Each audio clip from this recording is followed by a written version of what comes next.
We're here because free speech is under attack. We're here because people are being convinced that socialism works. We're here because people are being judged guilty until proven innocent. We are fighting back with facts. This is not a safe zone, so buckle up, Buttercup. This is the raw, naked truth.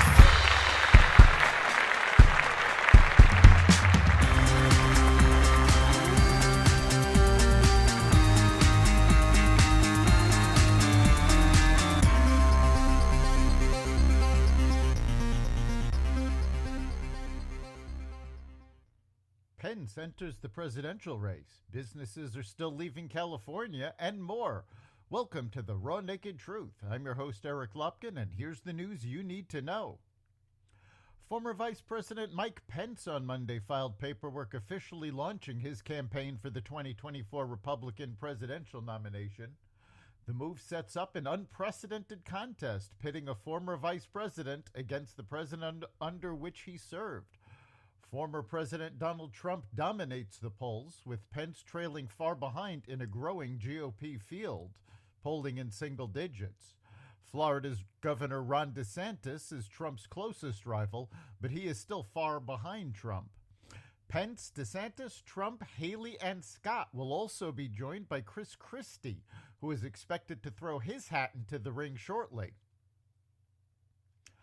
Saudi Arabia is cutting its oil production by 1 million barrels per day to boost prices.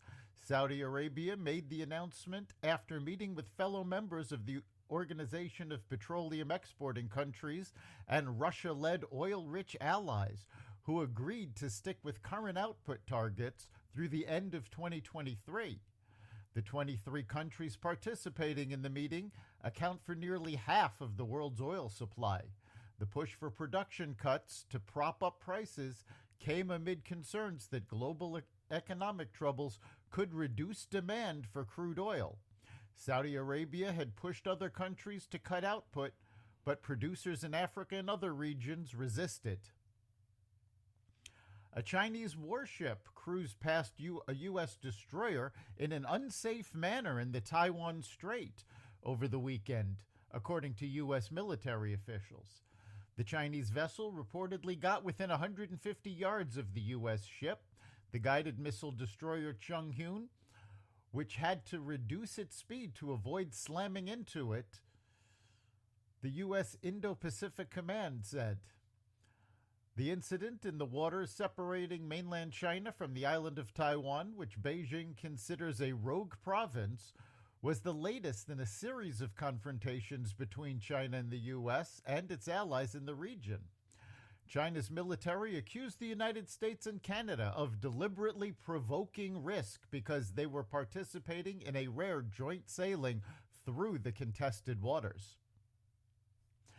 Apple on Monday unveiled its Vision Pro mixed reality headset, the iPhone maker's first major new product since the Apple Watch in 2014. The $3,499 headset will let people use their eyes and hands to move through apps and use their voices for search and input.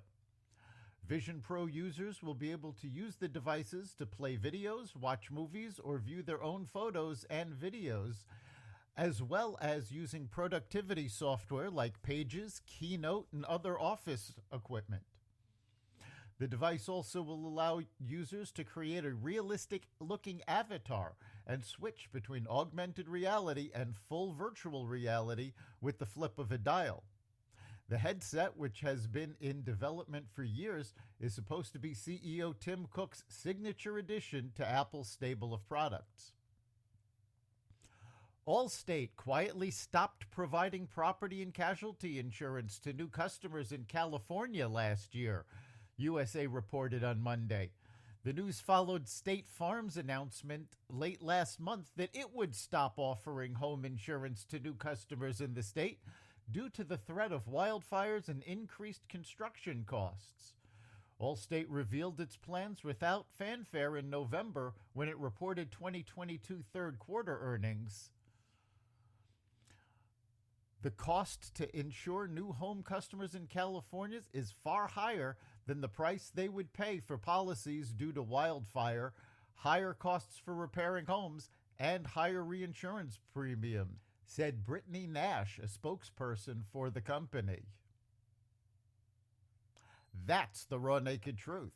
You can catch every episode of The Raw Naked Truth at xvadio.com/podcasts, the Apple Podcasts app, Google Podcasts, Spotify, iHeartRadio, Stitcher, Amazon Music, Audible, and other platforms that respect freedom of speech. We'll see you next time.